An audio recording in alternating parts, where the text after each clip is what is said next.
Today we have the pleasure to welcome Dr. Azadeh Marouf Mashat. Azadeh is doing a postdoc at Gerard under my supervision. We are working on the development of a bottom-up energy model for the city of Montreal.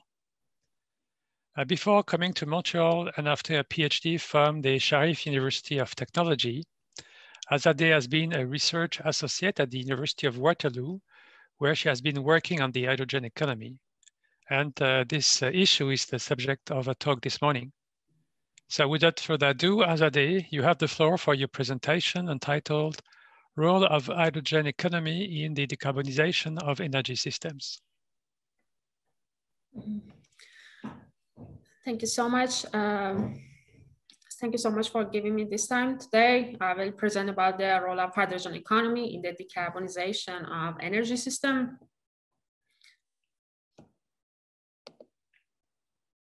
So first, I will just talk about the importance of hydrogen economy and also its challenges. Then I will present some project that is related to hydrogen economy, specifically for Canadian.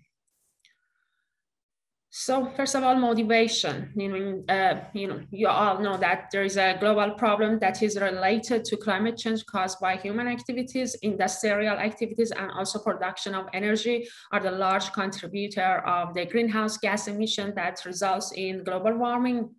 And if we want to continue with the same trend without following any climate policy, there will be 2 to 4 warming degree by 2100. So we have to think right now about how we can limit the production of greenhouse gas emission that is related to human activities. So as actually we know that climate change is the energy challenge because 80% of the emission comes from the energy sources. It means that the electricity, let's say the electricity production share for the emission is just around 40%. And 60% is just related to the other sector, let's say industry, transport, building, and also hard to eliminate sectors such as cement and steel, and also some chemical process that they don't want to change their process anymore. So we just call them hard to eliminate emission sectors. And in order to transition to lower carbon economy or to net zero emission energy system, we should think of building sustainable new infrastructure and also improving the existing one that we currently have. So why actually investment in renewable energy? When actually we talk about the infrastructure and how actually it is going to develop, it is important to know why investment in that infrastructure is happening. As actually we see in this presentation, the development of the hydrogen infrastructure heavily depends on renewable energy. So this is very important to know why there is all investment on the renewable hydrogen batteries and so on. So according to the McKinsey report, the annual demands for the hydrogen could increase to almost 80 exajoule up to 2050. That is enough to meet the world's today's world energy demand by 2.5 months. And this increases mostly due to increase in the use of different sectors. For example, in residential, industry, transportation, and also power sector. There are also a lot of benefits from the hydrogen economy. For example, producing hydrogen would meet 18% of the final energy demand by 2050, and it can abate 6 gigaton of the greenhouse gas emission. It also can bring more economic benefits, and also it can create millions of jobs in the future. So today, around, let's say, 120 million tons of hydrogen are produced each year, out of which 2/3 of which are the pure hydrogen, and 1/3 of which is mixed with the other gases that are equal to 15 exajoule. That is around 4% of the global final energy and also non-energy use of the world. Around 90% of all the hydrogen that is generated today is from fossil fuel resources, is from steam methane reforming process, and only 5% is just by the use of electrolyzer, and this is electric hydrogen production. And we can say almost 99% of the hydrogen produced today is consumed in the industry sectors. So what actually I can say that there is nothing new about the electrolytic hydrogen. Today there is maybe a very, very few share of the hydrogen production, but this is not something new. There was around 100 megawatts of electrolytic hydrogen production since late 1920s for fertilizers and also for heavy water. And also there were, let's say, 100 gigawatts salt cavern storage since 1916, and also thousands of kilometers hydrogen pipeline today. But the things that is missing today is a low-cost power. You mean the driving force that we have electric hydrogen in 1920 is just a low-cost green power from hydro that make it possible for them to generate hydrogen by electrolyzer. So, as I've mentioned, the main application of hydrogen is mostly for the industrial sector. And in future, we can see its shares for residential and also for transportation application. Currently, there is no share for hydrogen production from the renewable energy. This is very, very limited, but in future, it will be increased when actually we want to think of transition to lower carbon economy. Also, there are lots of roadmap for different countries in terms of hydrogen. For example, the share of hydrogen in final energy ranges between 10 to 30% by 2050 for different countries. For example, for Canada is around 18%, and it will change. So these are different colors of the hydrogen. I mean, the way that hydrogen produced. Today, the vast majority of hydrogen produced from the fossil fuel resources without CO2 capture. Now, that is the least cost and not sustainable way. I mean, we use the commercialized steam methane reforming to use natural gas or coal to generate hydrogen. This is, and then there is no carbon capture for this. And this is a very commercialized technology that results in gray hydrogen or maybe brown hydrogen. But if this production of hydrogen is coupled with the carbon capture and storage, we can produce blue hydrogen that is actually decarbonized way of hydrogen, and that is one way to generate the clean hydrogen for the energy transition pathway.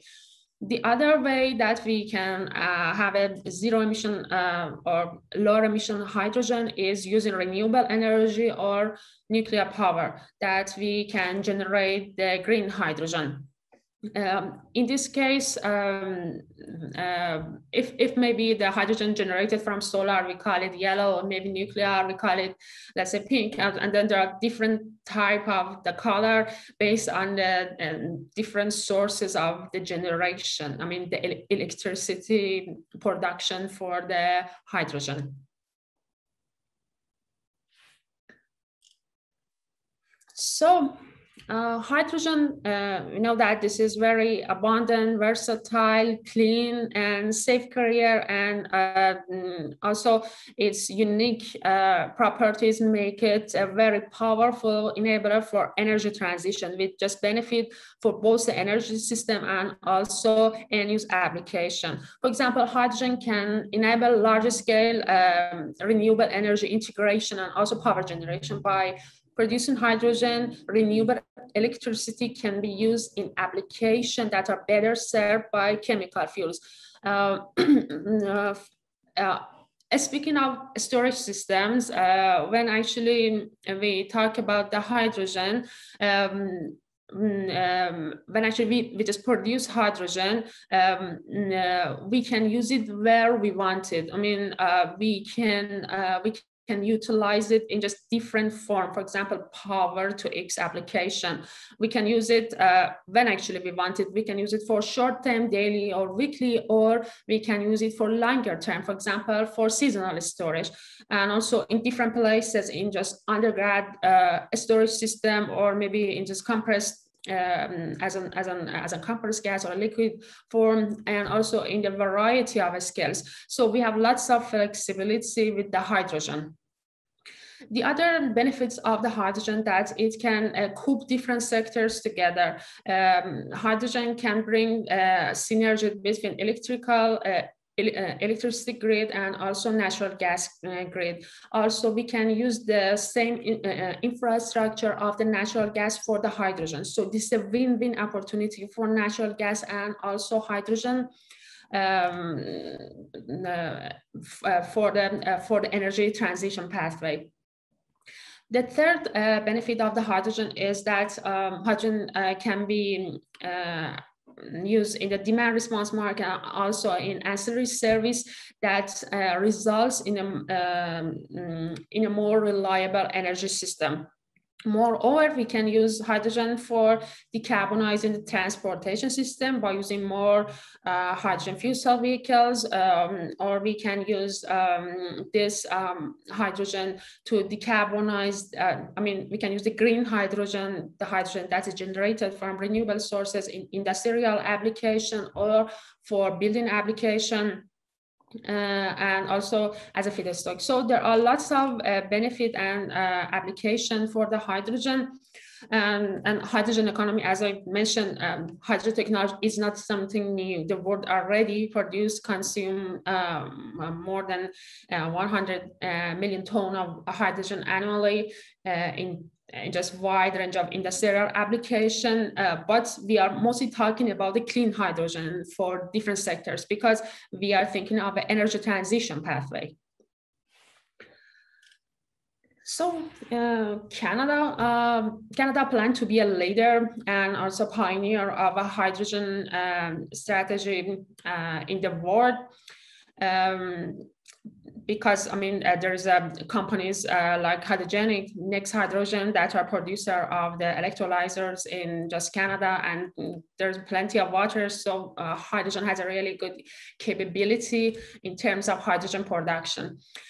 So the plan for Canada is that clean hydrogen has a potential to deliver up to 30% of the Canada's end-use energy by 2015, and that can abate around 200 megaton of greenhouse gas emission.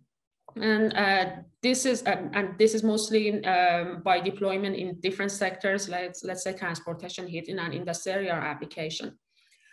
And this can be achieved by considering different pricing and regulatory incentives at federal and provincial levels to make sure that there is enough action in government and also in industry. Well, hydrogen has some advantages over the conventional energy system, conventional technology, as well as new technologies. I mean, hydrogen can decarbonize residential, transportation, and industrial sectors. Many research believe that hydrogen can be a key to the energy transition, or maybe a part of a solution to energy transition. But why it is not happening right now? People are talking, but nothing happening yet. The reason is that because actually, if we don't consider the challenges, we cannot see the full picture. So let's talk about the challenges of hydrogen development. First of all, hydrogen today is almost generated by the fossil fuel resources, natural gas and coal. So hydrogen is already deployed in industrial sector, and in its production is responsible for annual greenhouse gas emission, let's say equivalent to those of Indonesia and UK combined. So we need more renewable power for large scale zero emission hydrogen production. The second challenges of hydrogen is just related to the costs. Producing hydrogen from low carbon energy is currently costly, and this is mostly the main barrier is mostly related to higher capital cost of hydrogen infrastructure or renewable energy sources.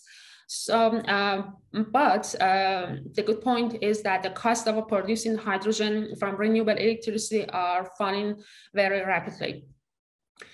The third challenge is just related to development of the hydrogen infrastructure is the challenging and it's holding back its widespread adoption. New and also upgraded pipeline and efficient and economic shipping solutions require further development and also deployment. Low round-trip efficiency of electrolyzer storage fuel cell system, again, is a challenge for hydrogen-based energy storage system. Electrolyzer requires a sufficiently higher load factor for affordable hydrogen supply. So to be an effective energy storage, we need more flexible electrolyzer and we need more technological development. The first challenges is just related to the safety. Hydrogen safety is an issue with the public. We know that the hydrogen technology is safe. At least this is as safe as battery, and even more than. The reason is that, I mean, over the past decades, hydrogen has been widely used in industry. Let's say we use the hydrogen produced, stored, transfer and utilize hydrogen in this industry part without any problem. We know that hydrogen is a flammable fuel, but this is like similar to other flammable fuel like gasoline or natural gas. So similar to other flammable fuels, hydrogen should follow some guidelines in order to be a safe fuel. So public acceptance is just an important matter for the early stage development of the hydrogen technology. The fifth one is just related chicken and egg problems. I mean, will you buy a fuel cell vehicle if there is no any hydrogen refueling station in the city of Montreal, or will you invest on hydrogen refueling station when actually there is no driven fuel cell vehicles? Battery electric vehicles does not have these problems because you can charge it at home, and the charging might be a bit easier. So hydrogen must be used more widely in futures. Hydrogen is currently mostly used in industrial application for oil refinery, or maybe for the production of ammonia. And for energy transition, we have to shift it to the other sectors that are that currently the presence of the hydrogen is absent. For example, in transportation or maybe in building. So by this way, we can actually bring hydrogen and then make it easier to the development of the infrastructure of the hydrogen. The sixth matter is just related to the regulation of different countries. For example, Canada wants to be a global hydrogen leader, and it is actually trying to follow some strategy for hydrogen for the future years.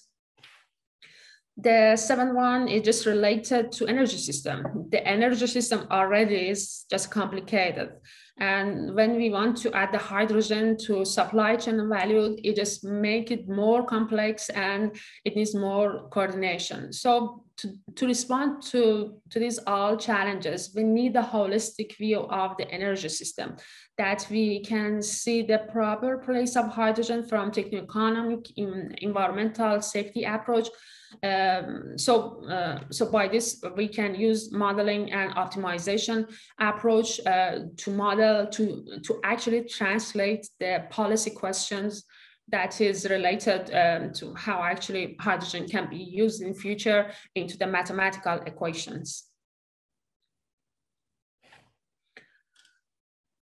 So there are a number of projects are ongoing today. I'm mostly going to introduce you the power to gas energy storage systems project. The aim of this project is to provide a comprehensive understanding of various technical and economic alternatives of the power to hydrogen application in diverse situations. As actually you see in this figure, we use the surplus electricity from the grid. It can be surplus electricity from the grid. It can be from, let's say, hydro in Quebec, or nuclear power, or wind from Ontario, let's say, maybe the other alternative, the other renewable energy, or maybe the other surplus.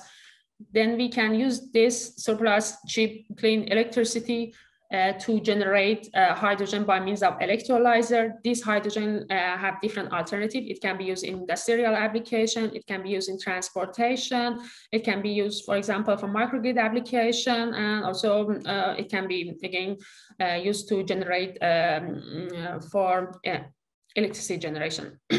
These are the summary of the pathway, as I mentioned. We use electricity to generate hydrogen. Then this hydrogen, for example, can be injected to natural gas pipeline to make hydrogen-rich natural gas for different application, heating or electricity purposes. Or this hydrogen can be sent to methanation reactor to make renewable natural gas, to make the renewable natural gas to pipeline. That is very kind of popular, for example, in Quebec. Or hydrogen can be stored in underground storage to be used the time that actually we need energy. So there are different applications for the hydrogen or power to X that actually we can discuss it.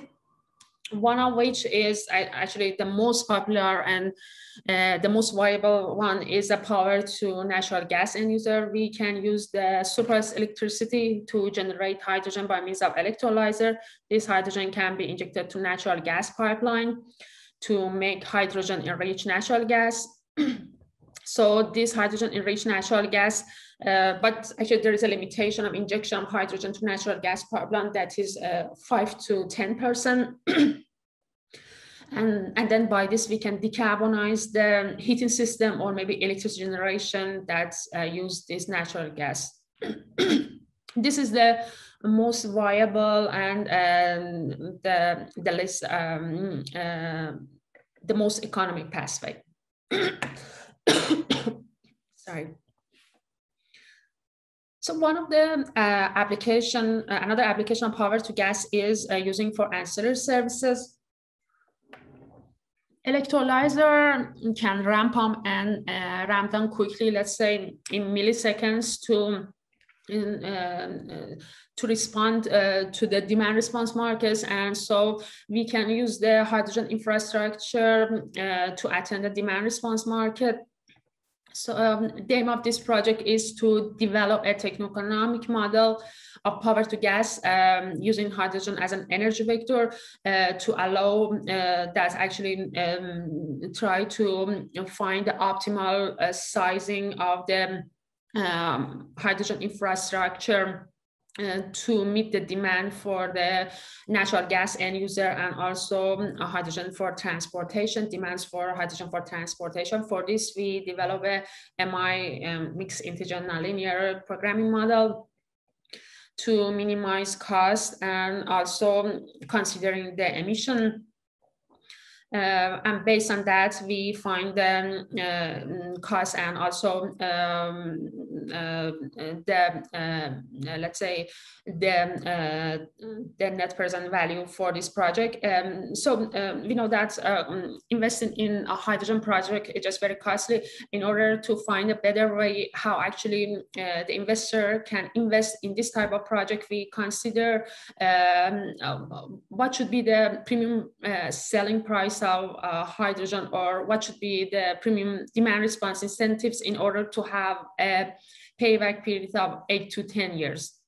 So by this way, we calculate the premium price of hydrogen to be around $5 per kilogram. That is actually in a range reported by different resources. And also we found that the premium demand response incentives should be around $0.038 per kilowatt hour. Currently, this is this amount. And the premium CO2 emission is just around $30 per ton in order to have payback period between 8 to 10 years for this type of project. So the next application of power to gas is for microgrid application. The primary objective of this work is to develop a renewable and hydrogen power microgrid committees. Committees, are just responsible for, are just struggling technical issue such as electrical grid congestion or sometimes blackout. So the focus of this work is mostly to model an energy system for the community that support the energy demands of the community for 2 days of the blackout period, and of course in the normal days, but mostly with the help of renewable energy systems such as solar, wind, and also the hydrogen infrastructure. The unique to this work is mostly consideration of the vehicle to gas, vehicle to grid during the islanded mode. You mean the hydrogen fuel cell vehicle can send back their power to the grid the time that is needed in this islanded mode. So for this, when approaching the modeling process, we decided to just take a step back from the problem segment and to broaden our scope. We built a model which can apply to minimize the economic and environmental impact of any proposed microgrid system. We use a 3-step modeling approach, let's say pre-processing phase, design phase, and post-processing phase. In a first phase, pre-processing phase, we mostly collect data from different resources that we need that's related to climate, market, and also we simulate the renewable energy technology. In a design phase, we mostly model the integrated energy system and optimize our system. The objective function is minimization of the cost and also emission, considering the constraint that is related to the technology constraint, energy constraint, and also, let's say, energy storage constraint. And this is we just develop a MI mix engine nonlinear programming model, mostly in GAMS, to find the optimal operation and design of this integrated system. And in post-processing phase, we just assess the system from different point of view, let's say from a technical, economic, and safety analysis point of view.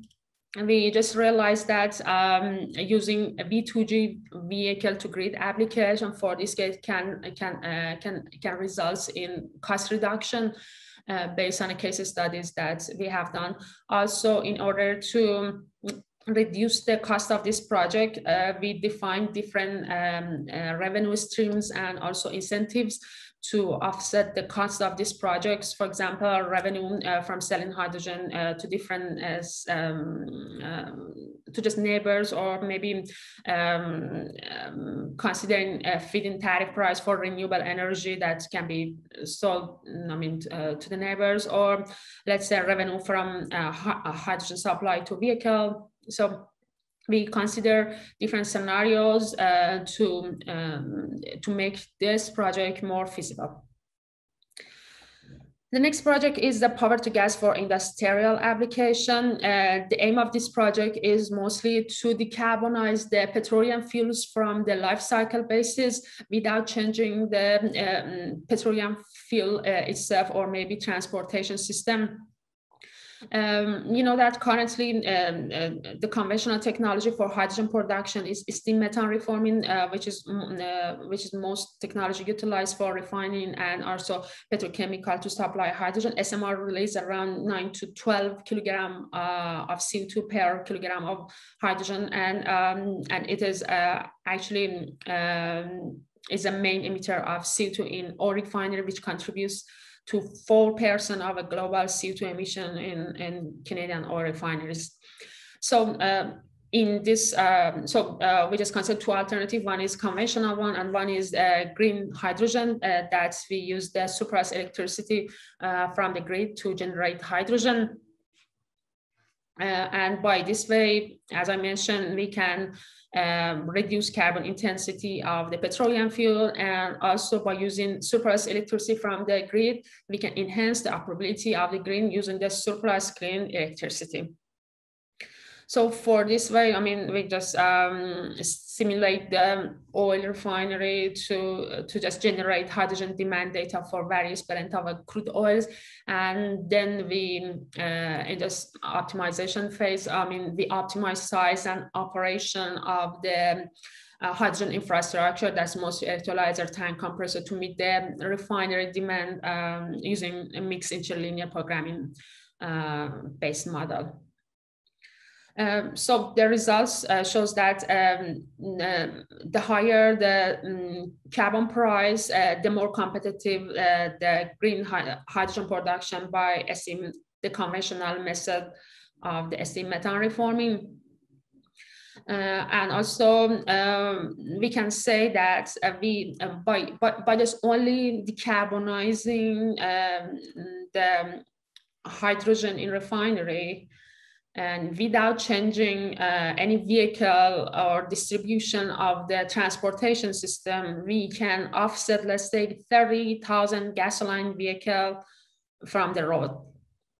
And this is without any change in the habit of people, structure, anything, but just by decarbonizing based on a life cycle basis. The next project is just related to power to gas for industrial application, that is manufacturing. Is a Toyota manufacturing company in Cambridge, Ontario, that they were really interested in knowing about the feasibility of the hydrogen infrastructure and also renewable energy for their own systems.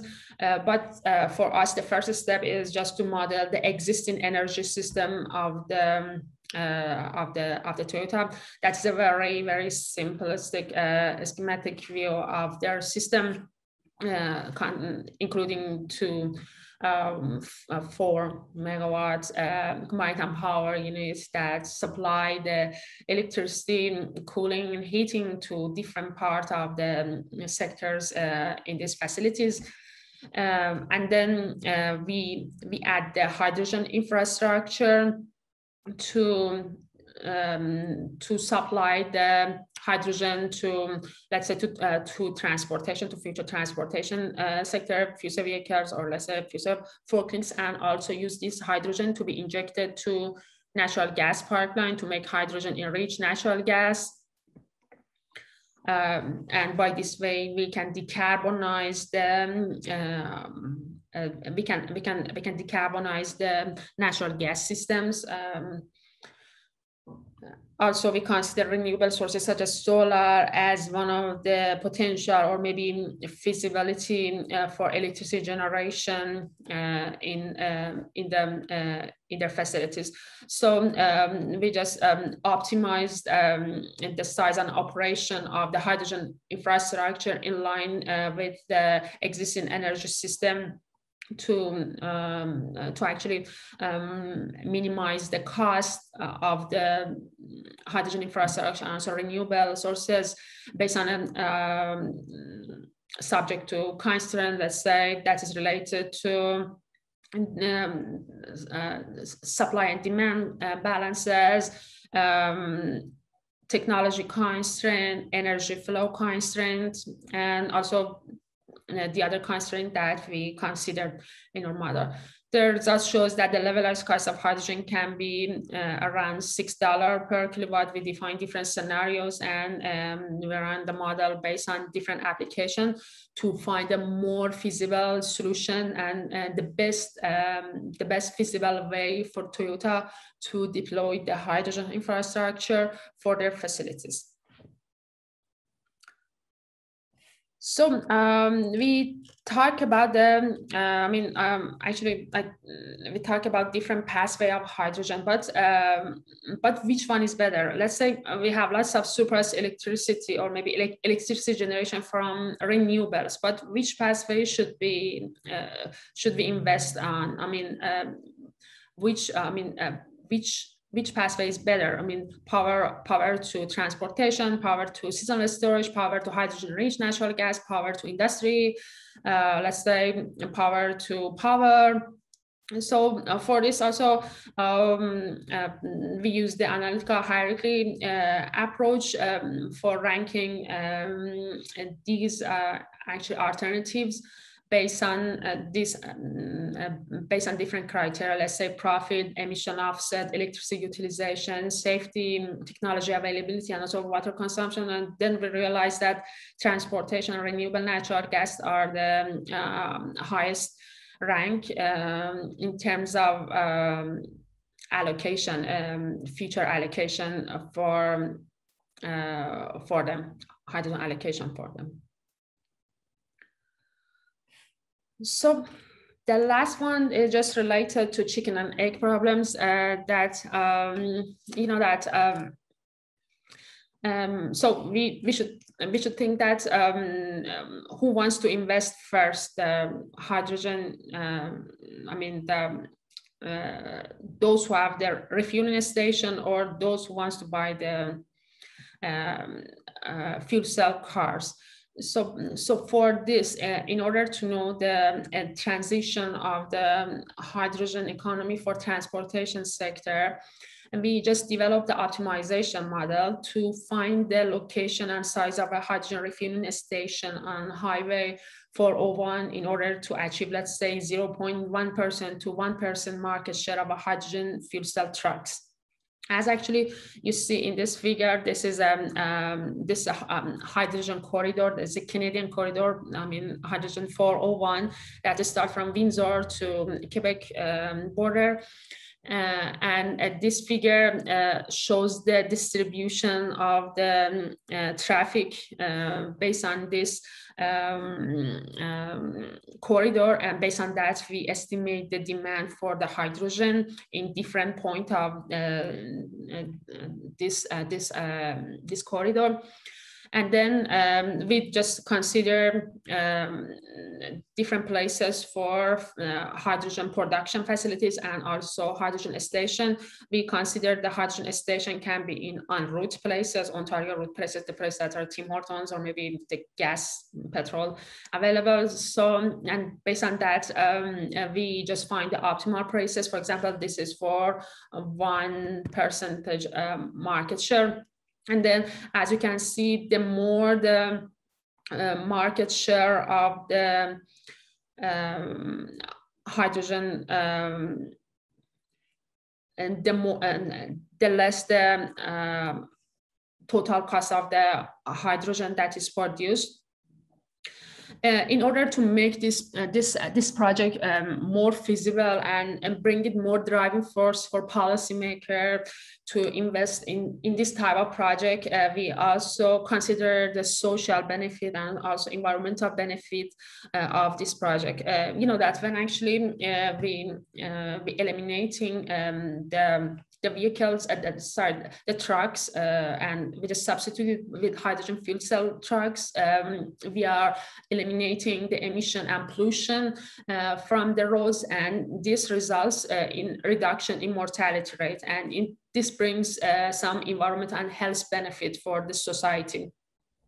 And we calculate these numbers as a driving force for this type of project for future investment. This is actually the optimization for different scenarios. As actually you see, I mean, the blue point is just a refueling station. The red circles is just production facilities. The value is the kilogram hydrogen per day. The value that it shows that is based on a different markets. Thank you so much for your attention. I know that this is very just. I didn't bring the model of each of these projects in detail, but if you guys are interested, we can discuss it later. These are my contact information. I would be happy to contact with all of you and discuss about this. Thank you so much for your attention. If there is any question. Thank you very much, Azadeh. Let's open the floor for questions. We have one from Julien. Yes, well, thank you very much for the presentation. It was very informative. And there's one comment I have when you talk about the challenges of the hydrogen. And I think that that's quite a massive challenge that you haven't talked about. And that's probably what hinders sort of the application of the hydrogen.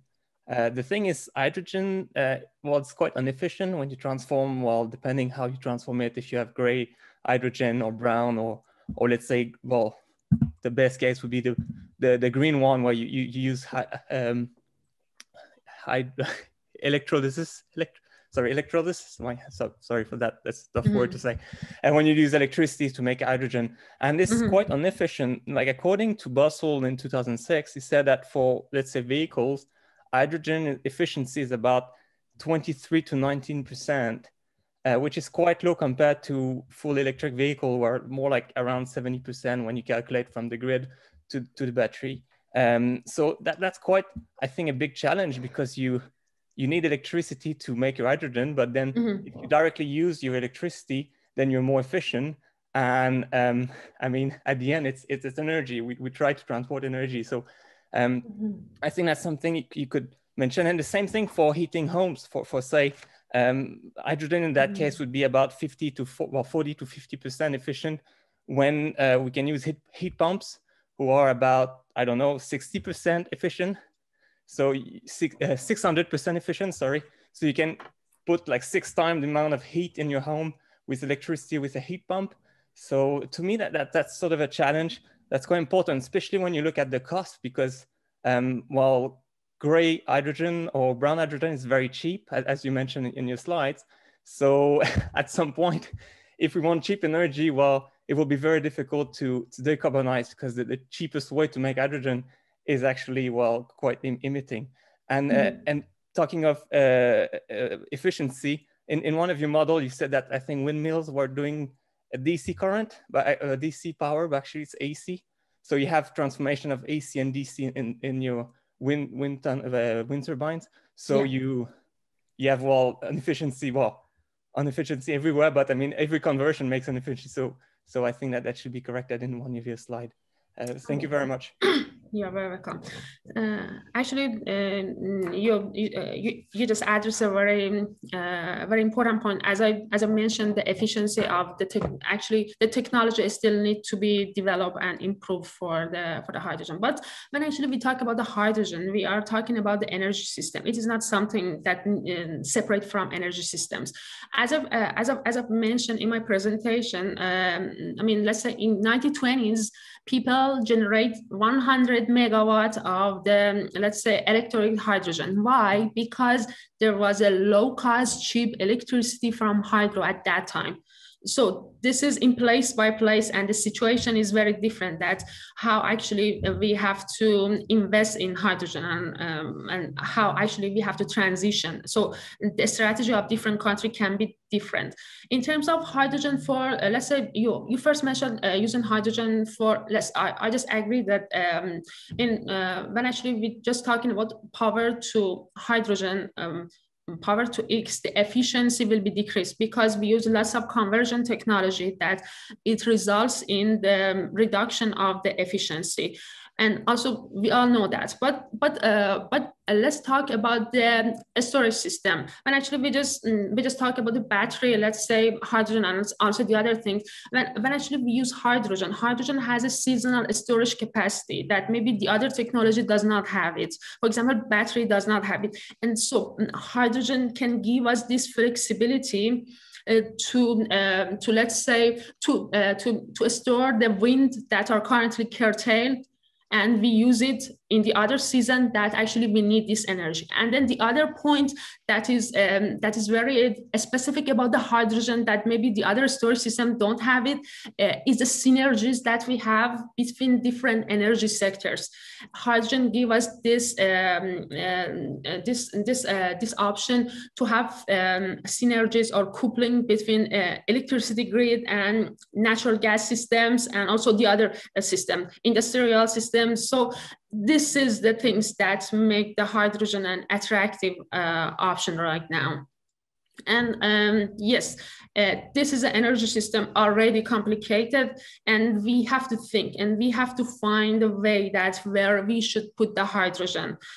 Currently people are, I mean, I know that and many people currently talking about the hydrogen, but where and how we should invest in hydrogen is just a question that it needs to be answered by lots of sophisticated modeling and also integration of energy systems.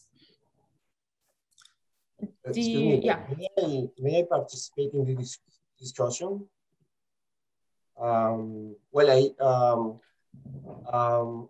Just to talk about the uses of hydrogen in mobility, for example. Efficiency is not the only factor to take into account here.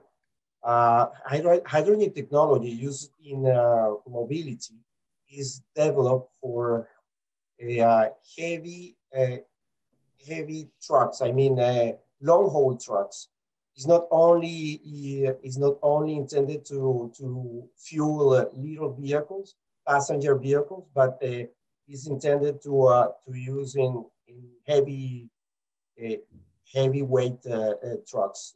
That's the situation we're taking care of here.